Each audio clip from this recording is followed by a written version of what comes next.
प्रदेश के मुख्यमंत्री पुष्कर सिंह धामी नैनीताल के मां नैना देवी के मंदिर में की पूजा अर्चना। मां का आशीर्वाद लेकर सीएम ने की देश और प्रदेश की खुशहाली की कामना।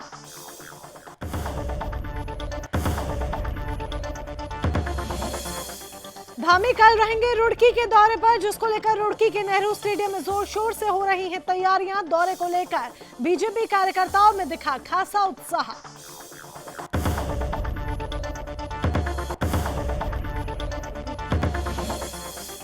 सितारगंज में कोविड महामारी के प्रति लोगों को जागरूक करने के उद्देश्य से निकाली गई रैली। केंद्रीय सहमंत्री स्नेहपाल ने कहा कि कोविड महामारी से जागरूकता और आवश्यक उपायों से रोका जा सकता है।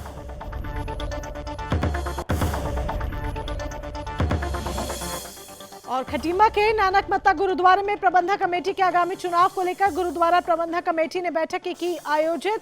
कमेटी के सभी सदस्य और पदाधिकारी रहे मौजूद।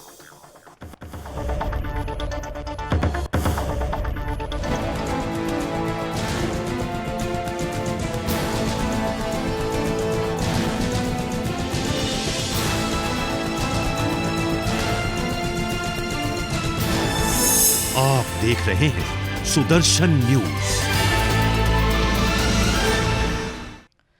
नमस्कार, आप देख रहे हैं उत्तराखंड विशेष और मैं हूं आपके साथ मोनिका ग्रोवर। शुरुआत इस वक्त की एक बड़ी खबर के साथ कर लेते हैं। मौसम विभाग ने आगे आने वाले समय अलर्ट जारी किया है। मौसम विभाग की तरफ से अलर्ट जारी किया गया है। इस वक्त की बड़ी खबर आपको बता दें, मलबा आने से बद्रीनाथ और यमुनोत्री हाईवे बंद है और उसको देखते हुए अलर्ट भी जारी किया गया है। आकाशीय बिजली गिरने की संभावना जताई जा रही है। पहले से हाईवे बंद, मुसीबत लोगों के सामने है, परेशानी लोगों के सामने है और ऐसे में मौसम विभाग द्वारा आकाशीय बिजली गिरने की संभावना जताई गई है, जिसको देखते हुए अलर्ट जारी कर दिया गया है। लोगों से सावधान रहने की और सतर्कता बरतने की अपील की गई है। मौसम विभाग ने अलर्ट जारी किया है। इस वक्त की बड़ी खबर आपको बता रहे हैं। और इसी के साथ अब आगे बढ़ते हैं। प्रदेश के मुख्यमंत्री पुष्कर सिंह धामी नैनीताल के मां नैना देवी के मंदिर पहुंचे, जहां पर उन्होंने मां नैना देवी की पूजा अर्चना की और मां का आशीर्वाद लेकर देश प्रदेश की खुशहाली की कामना की। इसके अलावा मंदिर ट्रस्ट ने सीएम पुष्कर सिंह धामी को मां नैना देवी की फोटो भी भेंट की।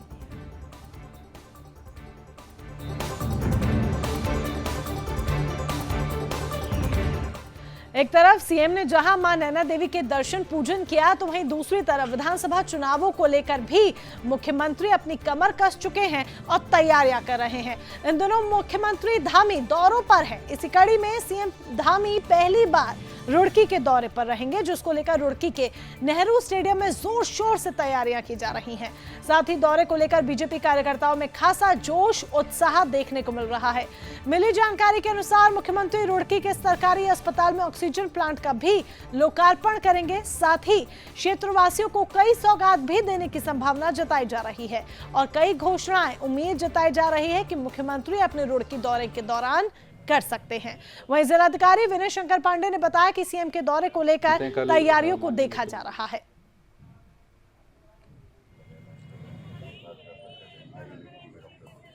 कल माननीय मुख्यमंत्री जी का प्रोग्राम है रुड़की में और यहाँ पर इनके 3-4 कार्यक्रम रुड़की के और उसके आसपास के क्षेत्रों में हैं। तो निश्चित रूप से जहाँ पर इनके कार्यक्रम हैं, जो प्रोटोकॉल के हिसाब से पूरी सुरक्षा व्यवस्था वो उपलब्ध कराई जाएगी। साथ ही इस बात का भी ध्यान रखा जाएगा कि इन कार्यक्रमों में जो आम जनमानस शामिल होने के लिए जा रहा है, उसको भी अनावश्यक तकलीफ न हो। मुख्यमंत्री जी का और जनपद हरिद्वार का जो कार्यक्रम है, उसमें मुख्य रूप से पतंजलि योग पीठ में सर्वप्रथम वहाँ जाएंगे माननीय मुख्यमंत्री जी और उसके उपरांत उनका रुड़की आगमन होगा। रुड़की में माननीय मुख्यमंत्री जी का मुख्य रूप से हमारा जो हॉस्पिटल है, हॉस्पिटल में जो आईसीयू बेड्स हैं, ऑक्सीजन प्लांट है, उसका वो लोकार्पण करेंगे। वो सब हमारा रेडी है और इसके बाद स्टेडियम में माननीय मुख्यमंत्री जी का आगमन है।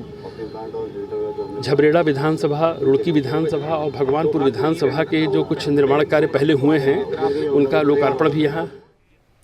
कोरोना एक ऐसी महामारी के रूप में सामने आया जिसने कई लोगों को प्रभावित किया, कई लोगों के रोजगार छिन गए। उधम सिंह नगर की महिलाओं की बात करें तो वह आपस में अब इस मुश्किल घड़ी में पैसे जमा करके एक अनोखी पहल कर रही हैं, जो कि स्वरोजगार को बढ़ावा देती है और इस महिला समूह की चारों तरफ, हर तरफ तारीफ हो रही है। एक रिपोर्ट देखें।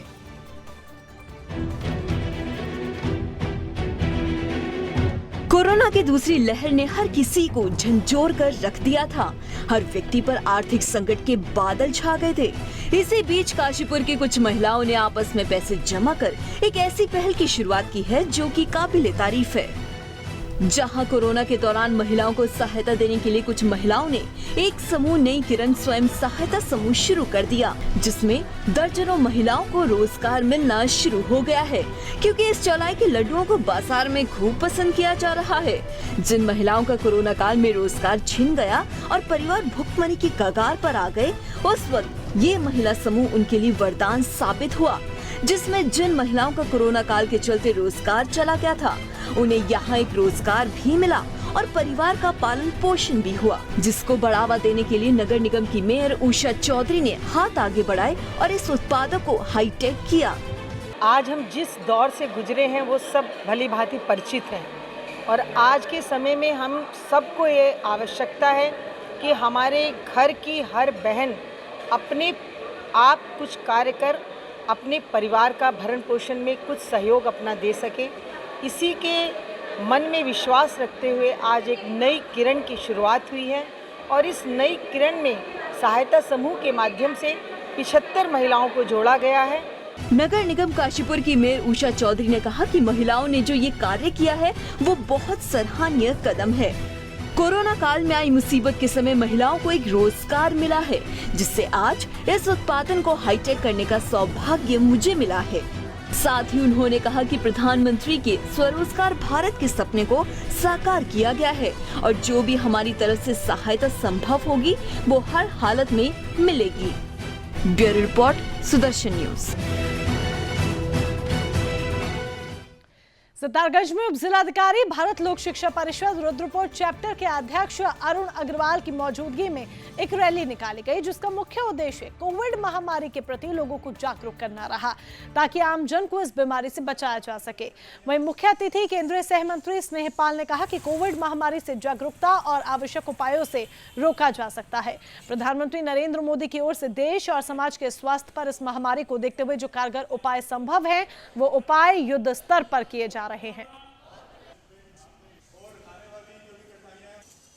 इसका मेन उद्देश्य यही है कि सभी को जो है वैक्सीनेशन के प्रति जागरूक करें और जो भी हमारे क्षेत्र बच गए हैं वैक्सीनेशन से, उनमें हमारा लक्ष्य है कि उनको जल्दी से जल्दी 100% वैक्सीनेट किया जाए। इसी के संबंध में रैली निकाली गई है। दूसरा, हिमालय बचाओ जो आंदोलन चल रहा है, उसके लिए भी लोगों को जागरूक करने के लिए कि पॉलीथीन इत्यादि का से प्रदूषणकारी जो पदार्थ हैं उनका इस्तेमाल कम से कम। बाजपुर के सुल्तानपुर पट्टी में रामलीला कमेटी की तरफ से नगर में झंडा यात्रा निकाली गई। रामलीला कमेटी की ओर से निकाली गई झंडा यात्रा का नगर में जोरदार स्वागत हुआ। आपको बता दें कि सुल्तानपुर पट्टी में रामलीला मंचन से पहले रामलीला कमेटी के अध्यक्ष ज्योति स्वरूप अग्रवाल की अध्यक्षता में झंडा यात्रा का आयोजन किया गया। झंडा यात्रा से पहले पुरानी रामलीला भवन में पंडित दीपक शर्मा ने पूजा अर्चना कर झंडा यात्रा की शुरुआत की। वहीं ये झंडा यात्रा जोगेश्वर शिव मंदिर से होते हुए मुख्य बाजार टांडा बाजार स्थित बुद्ध बाजार रामलीला भवन में जाकर समाप्त हुई। झंडा निकाला जा रहा है। आज से ही रामलीला का मंचन का समय 1.25 महीने का रह गया है और बड़े ही धूमधाम से झंडे का स्वागत हो रहा है और पूरे नगर में झंडा पूरे घूमेगा। ध्वज का पूजन लगभग 85 वर्षों से यहाँ पर हो रहा है और आज से इस महान यज्ञ की आहुति का दिन रखा जाता है और भगवान श्री राम का ध्वज लगाया जाता है और नगर में उसका भ्रमण किया जाता है। आगे बढ़ते हैं। सुल्तानपुर पट्टी में कोसी नदी के मानकी घाट पर नदी पार करा रहे ट्रैक्टर के पलटने से नदी में महिला के शव को एनडीआरएफ और एसडीआरएफ की टीम ने कड़ी मशक्कत के बाद रेस्क्यू किया। पुलिस ने महिला के शव को पोस्टमार्टम के लिए भेज दिया है। वहीं एनडीआरएफ और एसडीआरएफ की टीम लड़की का शव खोजने में कामयाब हुई। इस दौरान एनडीआरएफ की टीम के अधिकारी अमृतलाल मीणा ने बताया कि महिला के शव को खोजा गया है और लड़की को भी जल्द ही रेस्क्यू कर लिया जाएगा। सूचना मिली थी सर, तो हम यहाँ पर तुरंत पहुँचे सर और हमने रात को यहाँ तकरीबन 11 साढ़े 11 बजे तक हमने यहाँ पर रेस्क्यू किया। तो कुछ अंधेरे का दिक्कतें थी और कुछ थोड़ा पानी का मुआवजा था, तो हमने फिर आज सुबह जल्दी ऑपरेशन के लिए आए सर। तो हमने 5 बजे सुबह से किया है और स्टार्टर हमने पूरे छानबीन की, हमारे जवानों ने रेस्क्यूस में, हमारे श्री कमांडेंट साहब के नेतृत्व में हमने। चमोली के पोखरी में बीआरसी भवन को खाली करवाने के लिए शिक्षकों ने डीएम को ज्ञापन सौंपा। ज्ञापन में कहा गया है कि जो इस बीआरसी भवन को सिविल जज कोर्ट के लिए चयनित किया गया है, उस भवन पर छात्र और छात्राओं के कई कार्यक्रम होते हैं और उनके पास सिर्फ वही भवन है।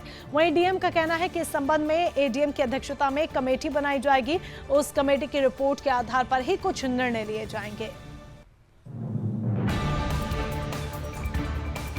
केंद्र पोखरी जो कि सिविल जज जूनियर डिवीज़न के लिए जो है न्यायालय ने उसको अधिग्रहण किया है। हमने जिलाधिकारी महोदय को एक ज्ञापन दिया है, जिस ज्ञापन में हमने महोदय से ये निवेदन किया है कि बीआरसी भवन को जो न्यायालय के लिए अधिग्रहित किया गया है उसको अन्यत्र उसका समायोजन किया जाए। प्रदेश के राजकीय मेडिकल कॉलेज में फीस बढ़ाए जाने को लेकर विरोध शुरू हो गया है, जिसके चलते हल्द्वानी के राजकीय मेडिकल कॉलेज के एमबीबीएस के छात्र सड़कों पर उतरकर फीस वृद्धि का लगातार विरोध कर रहे हैं। वहीं छात्रों का कहना है कि कॉलेज में एमबीबीएस की फीस देश के नामी सरकारी मेडिकल कॉलेजेस के मुकाबले 4 गुना है, जिसके चलते उनके अभिभावकों को काफी परेशानी उठानी पड़ रही है। मेडिकल कॉलेज के छात्रों ने सरकार को चेतावनी दी है कि यदि बढ़ाई गई फीस वापस नहीं ली गई तो उन सभी एमबीबीएस छात्र छात्राओं की ओर से रोज सड़क पर उतरकर आंदोलन किया जाएगा। यहाँ पर 5 दिन से हमारी एक सांकेतिक अपील है, सोशल डिस्टेंसिंग का फॉलो करते हुए शांत तरीके से हम खड़े हैं आप सबके सामने और हम ये चाह रहे हैं समस्त छात्र छात्राएं 19, 20 और 20-21 बैच के कि हमारी फ़ीस को न्यूनतम करा जाए, यानी समकक्ष हमारे अन्य राज्य जैसे हिमाचल प्रदेश, उत्तर प्रदेश या कोई भी राज्य आप भारतवर्ष के जहाँ सरकारी मेडिकल कॉलेज की फ़ीस न्यूनतम जो है 20,000, 10,000 और अधिकतम जो है 1,10,000 है। 4 लाख पूरे भारतवर्ष में कहीं भी ये फीस। हल्द्वानी की बदहाल सड़कों को लेकर कांग्रेस के जिला महामंत्री हेमंत साहू के नेतृत्व में प्रेस टॉकीज के नजदीक जमकर प्रदर्शन किया गया। साथ ही कांग्रेसियों ने जमकर नारेबाजी की। इस दौरान प्रदर्शनकारियों ने कहा कि हल्द्वानी की बदहाल सड़कों की हालत सही नहीं है और इसको लेकर ठोस कदम उठाए जा रहे हैं, जिसके चलते ये परेशानी हादसों को दावत देती है। आए दिन सड़क हादसों की खबर दिखने को मिल रही है, जिसकी वजह से लोगों में काफी ज्यादा आक्रोश भी है।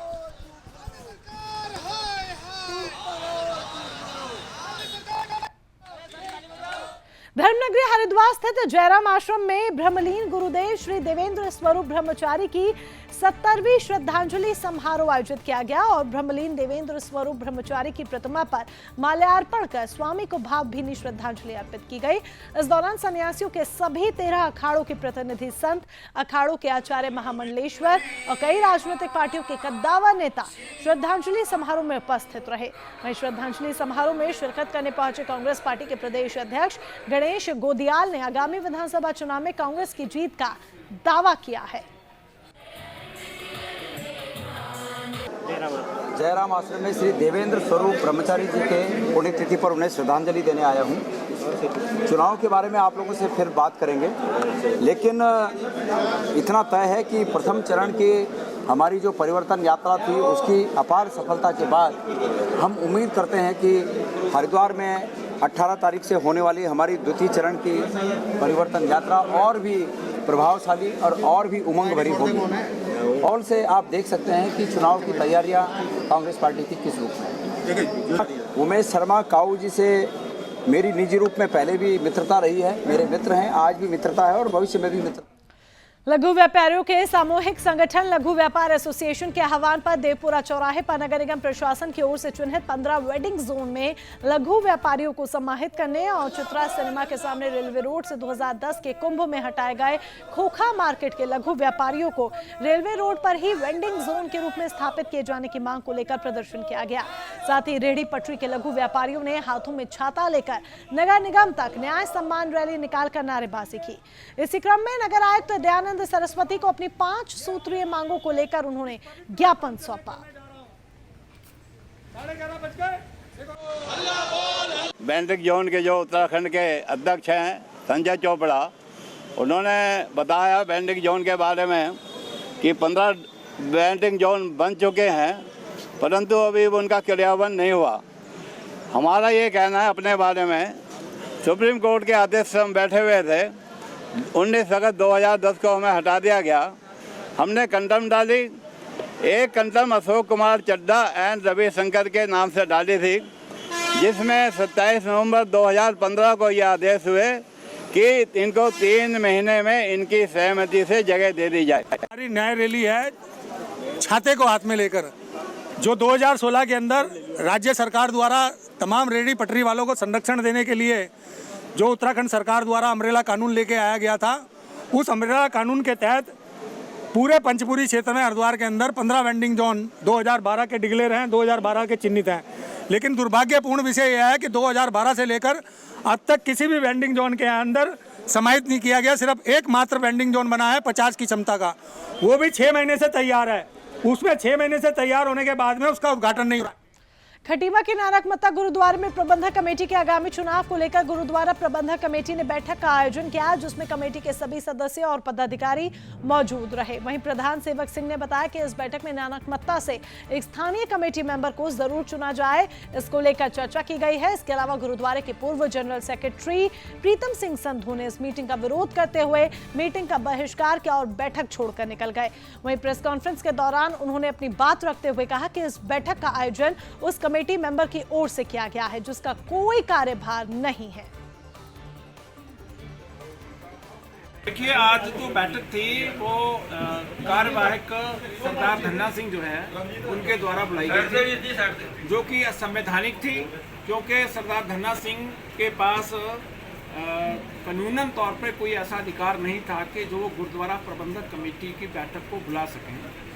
वो एक हमारे ऊपर यहाँ तो इन लोगों ने झूठा मुकदमा दायर करवाया था, उसके जमानत लेने तक मैं बाहर था, जिसलिए व्यवस्था की गई थी कि कार्यवाही तब तक कार्यालय का काम जो है लंगर का ना रुके, इसलिए व्यवस्था की गई थी। चुनाव की प्रक्रिया आरंभ हो जानी चाहिए, इसलिए हमने 1 तारीख को एजेंडा जारी करके अपनी पूरी कमेटी को इन्फॉर्म किया था, एजेंडा भेजा था कि नई कमेटी की चुनाव पर विचार करने के लिए।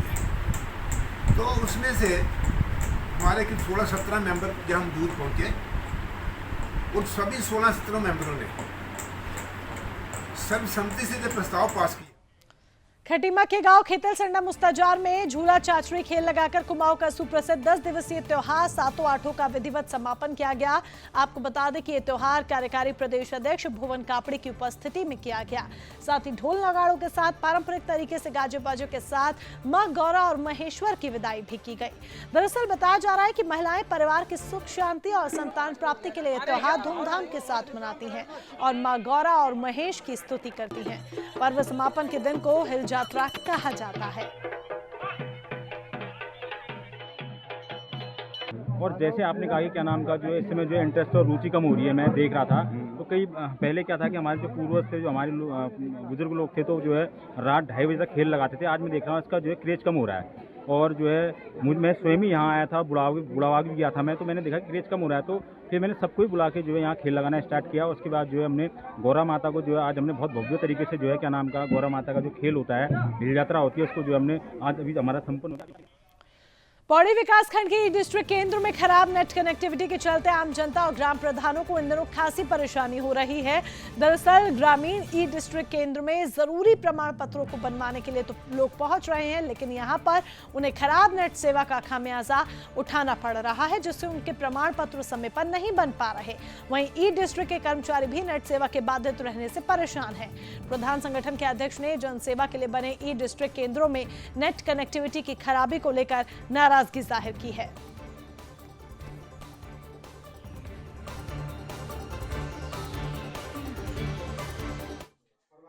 ग्राम प्रधान आमतौर पे अपने मुख्यालय जनपद पे पहुंचता है और अपनी समस्याओं को लेकर, अपने गांव की समस्याओं को लेकर, जिसको परिवार रजिस्टर में नाम ऐड करवाना है, किसी की प्रतिलिपि ले जानी है, किसी का स्थायी, किसी का मृत्यु बनाना है, तो उसमें नेट सही से उपलब्ध ना होने के कारण कई दिन उन लोगों को वापस जाना पड़ता अपने घर पे। और कई समस्याएं आ रही है अभी, जैसे अभी मनरेगा के तहत जैसे कोई योजना उसमें ऐड करनी है, कोई चीज़ भी है, तो उस 2 VC के कारण से वहाँ पर जिले में VC होती है और उसके कारण से कनेक्टिविटी काट दी जाती है। पौड़ी जिले के विकासखंड पाबो के बुरांशी गांव में जन्मे सैनिक मनदीप सिंह नेगी वीरगति को प्राप्त हुए, जिसकी सूचना मिलते ही पूरी मनदीप के गांव में मातम पसर गया। मिली जानकारी के मुताबिक मनदीप सिंह नेगी ड्यूटी के दौरान मृत पाए गए और उनके शरीर में गोली पाए जाने की खबर मिली है, मगर ये गोली कब और कैसे लगी इसकी जानकारी फिलहाल नहीं है। इसी क्रम में उत्तराखंड के उच्च शिक्षा मंत्री धन सिंह रावत ने अपने सोशल मीडिया अकाउंट के जरिए वीरगति को प्राप्त हुए जवान को श्रद्धांजलि अर्पित की और परिवार के प्रति अपनी संवेदना व्यक्त की है।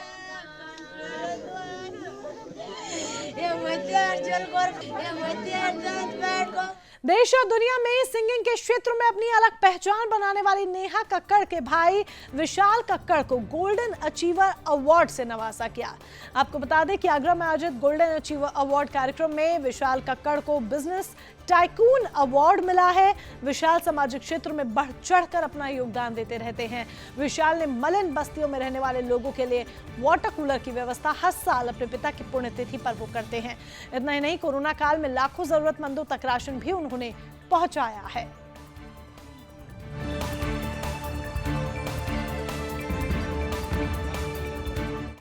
मन की उड़ान संस्था आगरा ने एक कार्यक्रम का आयोजन किया, जो अवार्ड शो था, अवार्ड का आयोजन किया, जिसमें उन्होंने पूरे हिंदुस्तान से 25 लोगों को चयनित किया गया। उत्तराखंड में ऋषिकेश से मेरे को चयनित किया उन्होंने। जो भी लोग उसमें सोशल वर्कर थे, जिन्होंने अपने अपने शहरों में, अपने अपने प्रदेशों में निर्बल लोगों के लिए, भूखे लोगों के लिए, कोविड में हो या चाहे किसी भी तरीके की कोई मदद हो या कोई काम करते हो या व्यापार में काम हो, उनको वहाँ पे अवार्ड देने का उन्होंने मन बनाया। तो इस कड़ी में मेरे को भी ऋषिकेश से न्योता दिया गया, तो मैं भी ऋषिकेश से। जिलाधिकारी मयूर दीक्षित विकास खंड डुंगडा के पटारा और ओलिया गांव पहुंचे। इस दौरान जिलाधिकारी ने राजकीय उच्चतर माध्यमिक विद्यालय पटारा और ओलिया गांव में चौपाल लगाकर ग्रामीणों की समस्याएं सुनी। ग्रामीणों ने कहा कि पटारा गांव की 80% आबादी सड़क से नहीं जुड़ी है। सड़क मार्ग का सीमांकन किया जाए ताकि पूरा गाँव सड़क मार्ग से लाभान्वित हो सके। महिलाओं के समूह की तरफ से निर्मित पानी के टैंकों का भुगतान 100% किया जाए। इतना ही नहीं, ग्रामीणों ने कहा कि जो ग्रामीण गरीबी रेखा से नीचे हैं उनका राशन कार्ड बनाया जाए।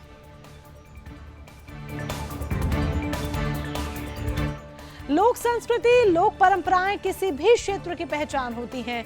इसी पहचान को दिलाने के लिए विकास नगर ब्लॉक सभागार में युवा कल्याण और प्रांतीय रक्षक दल विभाग उत्तराखंड की तरफ से हर साल की तरह इस बार भी युवा महोत्सव का आयोजन किया गया, जिसमें विकास नगर विधायक मुन्ना सिंह चौहान ने मुख्य अतिथि के रूप में शिरकत कर महोत्सव का उद्घाटन किया। युवा महोत्सव में विकास नगर विकासखंड के ग्रामीण बच्चों ने लोकगीत, लोक नृत्य, अपनी कला का प्रदर्शन किया। वहीं विकास नगर के विधायक ने कहा कि लोक संस्कृति, लोक परंपराएं हमें हमारी पहचान दिलाती हैं। इस प्रकार के आयोजनों से वसुदेव कुटुंबकम की भावना का सृजन होता है। कि संस्कृति एक प्रकार से हमारी जननी है। जिस प्रकार से एक जन्म देने वाली माँ है, उसी प्रकार से हमारी मातृभाषा, हमारी संस्कृति, ये भी जननी है। इसके प्रति हमेशा आदर का भाव रखना चाहिए, इसकी सेवा करनी चाहिए, इसको पुष्पित और पल्लवित करने के लिए और काम करना चाहिए। और इसके साथ फिलहाल उत्तराखंड विशेष में बस इतना ही, लेकिन तमाम महत्वपूर्ण अपडेट्स के लिए जुड़े रहें सुदर्शन न्यूज के साथ। जय हिंद।